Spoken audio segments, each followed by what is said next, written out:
got a new hat. This one I can went backwards or forwards, it seems. Which doesn't happen that often. Seize the day.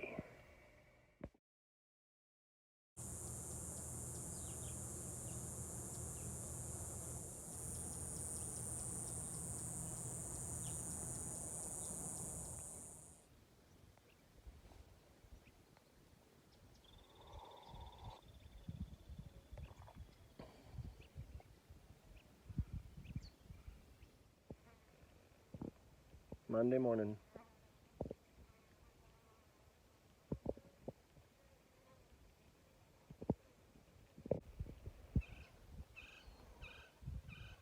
I'm going over to Joe's today to help him do some fabricating on his troquet.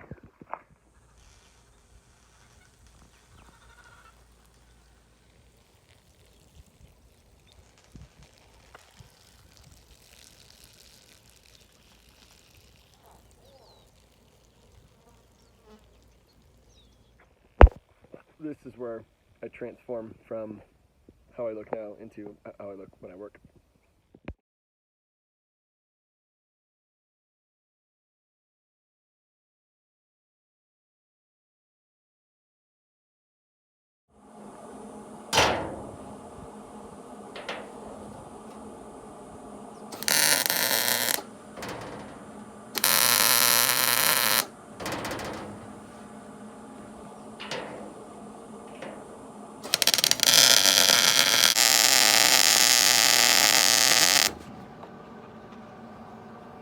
Yeah, that's way on there.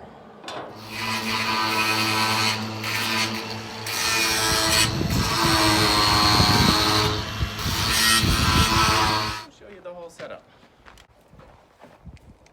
So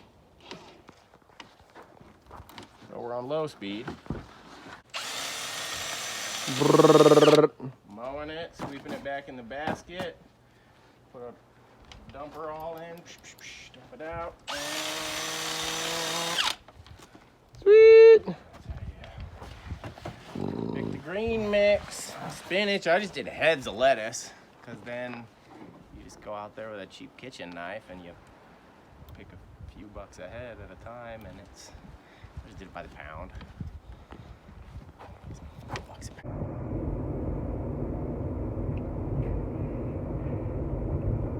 All right. The story is about this story. Do the good, of which there is too much to be done in a lifetime to do the good. Doing things takes time. Rest, recuperate, and recreate or work. Liberate my time to do the things that I need to do. To do the things that I need to do, I have to be liberated. Responsibility to work, a character building responsibility, super intentionally do grassroots stuff and put shit together ourselves, be independent, free people. So I'm going to attempt to hack my way out of the matrix. I learned secrets from the jungle people. Reality is not constructed the way that a physicist would tell you that it is. That in this reality, an act of courage can be as much of an object as a building or a pyramid.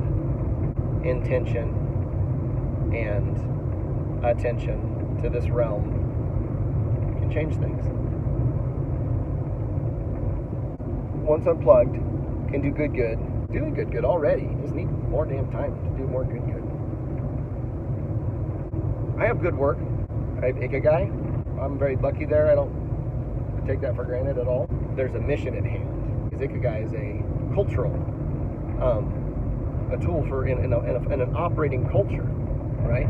If enough taki, human, silly human.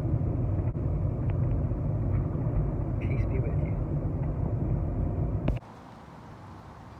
Madeline and I harvested some saguaro fruit the other day, and this was my haul that it then all got smushed together because it kind of comes out like a not in a glob. It's like mash. And I spread it all out on wax paper and then set it out over there in the sun on that table. And now we have this lovely, pliable, bendy saguaro fruit feather. Very cool. And I got home after a full, long day. I've been coming home halfway through the day because it's been so hot that I'm able to come home a little afternoon and throw a hose in the garden and keep everything, but I stayed all day today and my poor garden is absolutely decimated. So, but the only things that I'm really worried about anyways are this tomato plant and the corn, and this tomato plant, which is doing just fine. Everything else is either spent out of whatever, done doing its deal. The corn, if I can get just one corn stalk to produce a fruit, because then I can save the corn, because I got this corn and planted it. So, but yeah, very evident I need more shade, because right now the only thing I've got going is this shade cloth here, which is just a king size sheet, cotton sheet from Goodwill that I tied up. It works, actually, it made a huge difference immediately. But as you can see, this is the hottest western part of the day when the sun is to the southwest, and that's the time of the day that the shade actually misses all the plants and they get scorched. So I need to get another block, like a sunblock, like somewhere in here from that post, and so something else, before I put in the new tomatoes. Because over here, which I don't know if you'll be able to see through the window, but in there's some baby tomatoes coming up. Aw, look how cute they are. And some other stuff, some coriander and some other things. So, because it's all going to get interplanted. I'm not doing it, I'm just going to... And then hopefully some of the wildflowers come in, and I'm going to plant some more pollinators.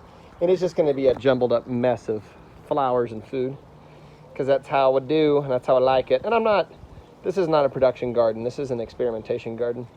I'm just trying to learn what plants like and don't like and how it works and stuff. I've never really been able to take the time to really dig into a garden. So, there's Bonita. Hello, Carita. Good girl. Yes. You're a good dog. Belly licker. Psst. Good dog. Good girl. Yeah. Cool. All right. Need to fix the outdoor shower, because that's not an outdoor shower right now. When last we went to New York, which is 2020, January 2020. First thing we do.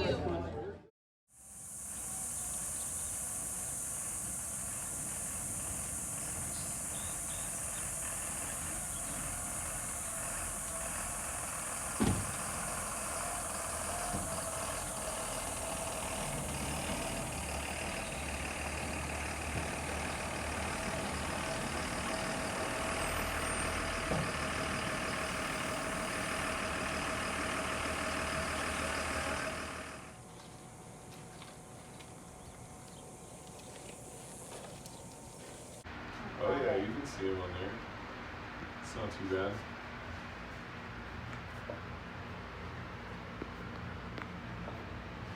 That's funny.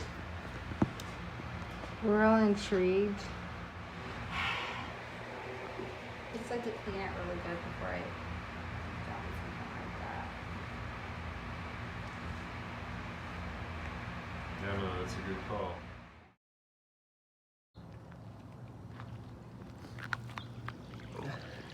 Starts.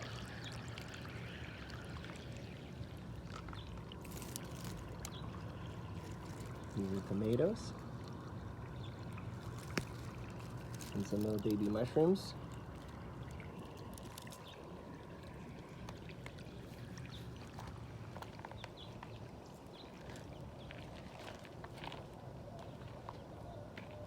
Good luck, little plants. It's gonna be very hot today again.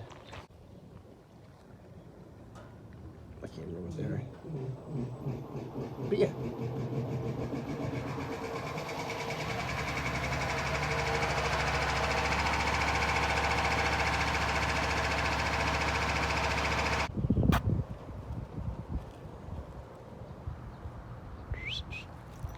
Oh, jabanga.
So I put together my little Dumaflachi yesterday, which is, I just didn't have any kind of aquaculture going on.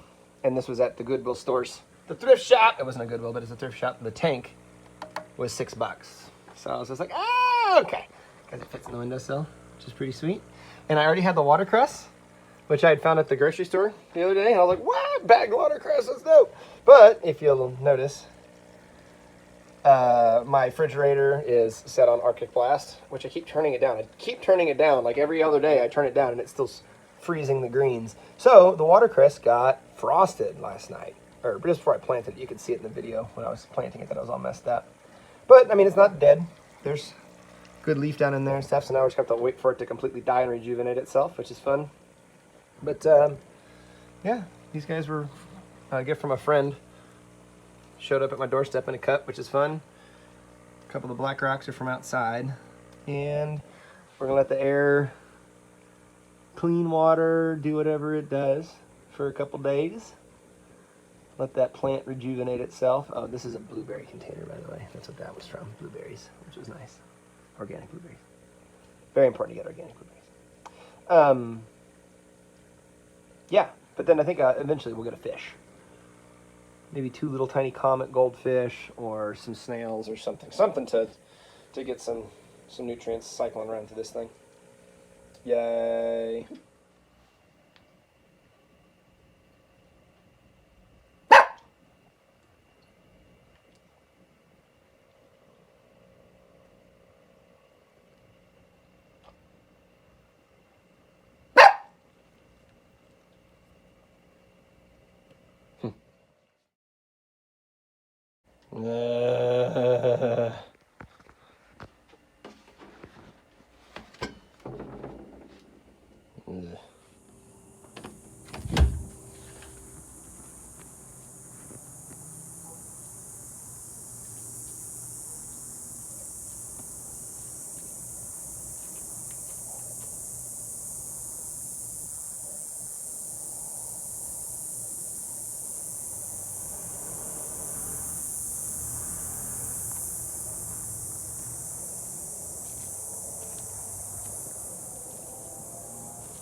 Hi, good morning. Not here in the garden. Enjoying some shade before Bob gets here and turns this entire valley into an oven in about 2 hours. Like, you know, so like, So there's this article circulating about EBOs called exobiosphere organisms, which means meat from other planets. Very clearly and obviously our government has shit going on behind closed doors. I'm not really worried about extraterrestrials. If there's extraterrestrials here, they're here for our benefit or for the benefit of the galactic system in general, which may not be our best interests, but we're kind of assholes and being crazy right now, so maybe that's, you know, nukes and wars and all of our shit. But I remember, like, being a kid, and somebody be like, if you woke up tomorrow and you knew, and you found out that aliens were real, like 100% for real, what would you do? What's going on in this world is phenomenal, mystical, magical, beyond belief. And we shoulda, coulda, woulda be coming together to try to harmonize something.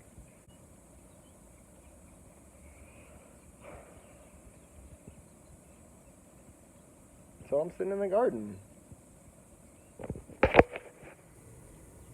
It's hard for me because I'm trying to be a human. Extraterrestrial intelligences and artificial intelligence. I'm trying to stay human. Yeah, it seems to be there's some type of a intentional or unintentional force that's driving everybody apart and keeping it from happening. Quit waiting for something to happen. I guess I'm sitting around waiting for something to happen.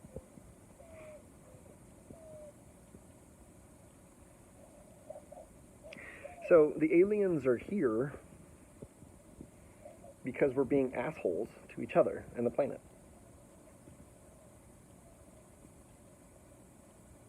I mean, that's why they're here. They're here to protect the biosphere.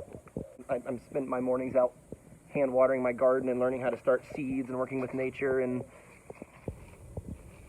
you know, because it's what I believe in. It's because I think that if we want to stay here and if we don't want to get kicked off this planet by the intergalactic consortium, then we have to regain our position as stewards of the biosphere. We are not techno monkeys looking for the neatest fix of mechanism that will get us away from this planet. That's not our biological role. It's not our evolutionary role here. Our evolutionary role here is to be stewards of this sphere. Violence makes less and less and less sense. That you cannot teach anybody anything.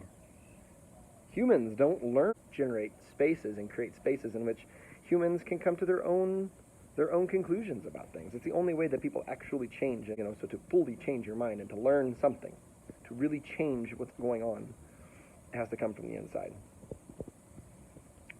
And so the aliens know that they can't just show up and force data on us. If we just got new data, if we just had new info, it's not going to change our behaviors. Because it's not our technology, it's not our resources, that it's our attitudes. It's the only thing that's going on this planet that sucks is human attitude. Everything else is fine. There's no other fucking problems at all, except for people's bad attitudes about stuff. And there's a lot of history, there's a lot of karma that's built up over the tens of thousands of years. I understand this. And the only way to be past it is to, in a given lifetime, let it go. To let generations of trauma and nonsense just evaporate from the back of your neck and off of your shoulders, that weight. Because it's not ours to carry anymore. It's messing up this planet by carrying all of this old stuff.